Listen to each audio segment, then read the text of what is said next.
This is my first vascular access job. I started it in 2022.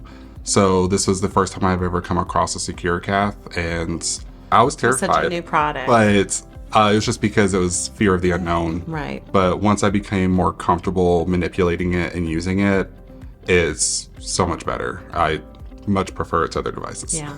It's been really practice elevation, I think, Yes. across the board. Historically, we would have a lot of migrations, and we would end up having to do multiple procedures on patients because their lines would get pulled inadvertently by people changing the dressing and whatnot. And personally, in our practice, we saw a decrease from having to do 5 reinserts to 0 pretty much throughout a year, a physical year. So it really was a practice changer for us.